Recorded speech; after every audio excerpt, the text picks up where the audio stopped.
A father's social media post accidentally exposes a teacher's shocking secret. Picture this. It's December 2024, and a father's social media update is about to rock a small town to its core. Here's what went down. This dad, scrolling through his feed, shares a photo and notices something that makes him do a double take. There's a 5-year-old kid who looks eerily similar to him and his son. Now, this observation wasn't just a coincidence. It was about to unravel a dark secret. The dad mentions that the kid's mom, Laura Karen, used to be his son's teacher.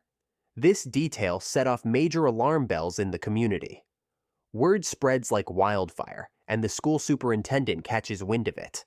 The superintendent doesn't just brush it off. They take immediate action, calling the police. And let me tell you, the cops don't waste any time getting on this case. As the investigation kicks off, the police uncover something absolutely mind-blowing. We're talking years of alleged sexual abuse, starting when the victim was just a kid himself. It's the kind of revelation that makes your stomach churn. But it gets even more twisted. This wasn't just some isolated incident. The cops dig deeper and uncover a whole web of manipulation that had been going on for years. Karen, like a wolf in sheep's clothing, had apparently wormed her way into the victim's family's trust, becoming more than just their kid's teacher. She was a family friend. The police chief, Tracy Super, steps up to address the community's concerns, saying, "I want to personally assure the parents of Middle Township that we are taking every step possible to ensure the safety of our children. Our department is working closely with the prosecutor's office to ensure that every aspect of this case is thoroughly investigated." Here's the kicker that really blows this case wide open. The victim, now older, confirms to the police that he had a sexual relationship with Karen. And get this, he admits to being the father of her child. This secret had been buried deep, only coming to light because of that Facebook post. Let's take a step back and think about this.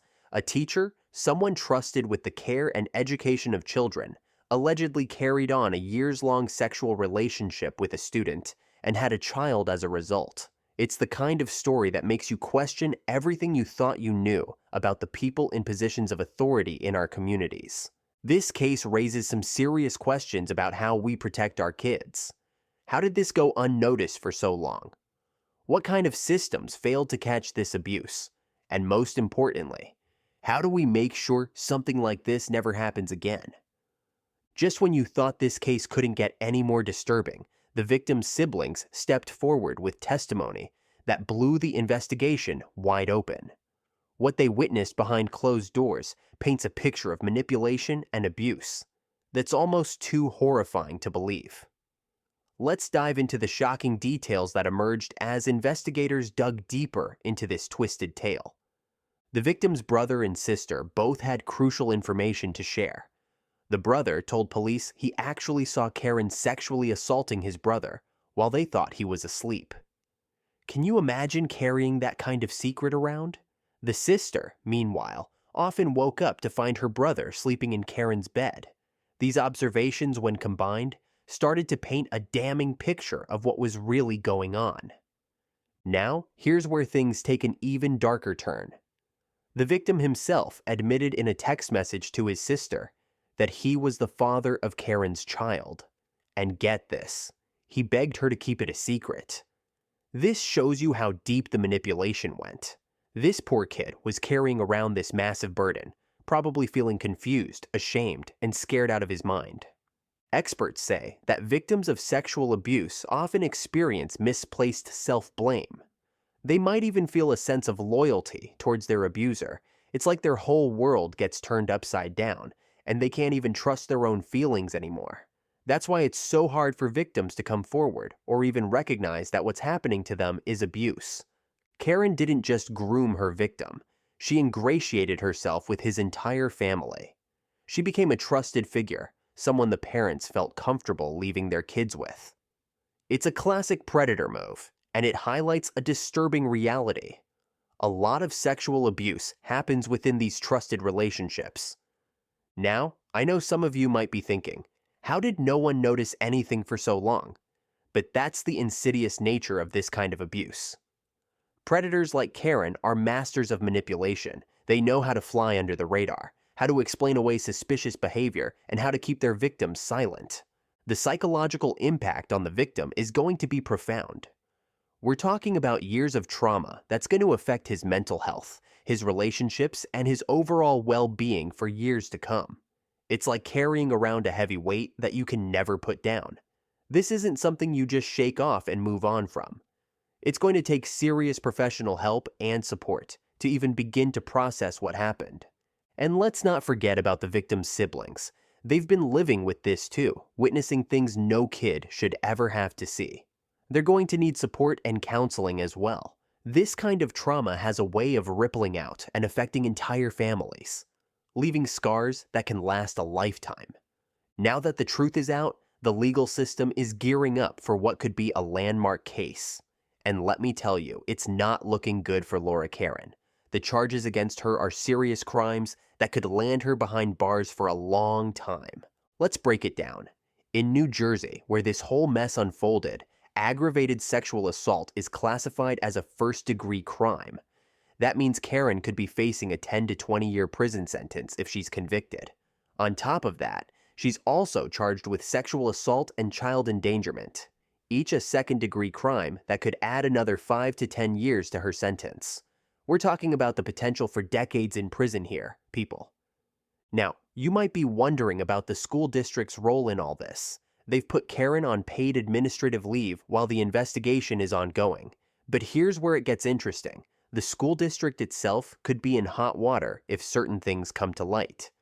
Legal expert Dan Shore explained, "It depends what they knew if they knew that something was going on, or if they failed to have appropriate policies and procedures to protect this child. So if it turns out the school knew about this abuse, or should have known, they might be looking at some serious legal consequences themselves. But let's not forget about the victim in all of this. Sure, he's an adult now, but the effects of this alleged abuse don't just vanish when you turn 18. This kind of trauma can stick with a person for life, affecting their relationships, their mental health, and their ability to trust others. And then there's the child born from this alleged abuse. That's a whole other can of worms that the courts will have to sort out. Dan Shore highlighted the challenges surrounding this aspect of the case, saying, "It is really challenging to find someone who could give that person a stable home when they were brought into this world in such an unstable, challenging way. The courts will need to figure out custody arrangements, which is especially complicated given that the victim was a minor when the child was conceived." Now, I know what you're thinking. How could something like this happen in the first place? How could a teacher, someone we trust with our children, do something so heinous? Well, that's the million-dollar question, isn't it? And it's one that this case is forcing us to confront head-on. The truth is, predators can hide in plain sight. They can be charming, likable, and in positions of authority. They can ingratiate themselves with families and communities, building trust over time. And that's what makes cases like this so devastating. It's not just the abuse itself, but the betrayal of trust that comes with it. But here's the thing. This case isn't just about punishment. It's about understanding how something like this could happen and how we can prevent it in the future. It's about recognizing the warning signs and creating systems that protect our most vulnerable. It's about believing victims when they come forward and providing them with the support they need to heal. Here's the bottom line. This case exposes the shocking reality that 1 in 10 students experience sexual abuse by an educator during their school years. It's a wake-up call we can't ignore. Experts are calling for comprehensive training programs to help school staff spot abuse signs and create a safe environment for students to speak up.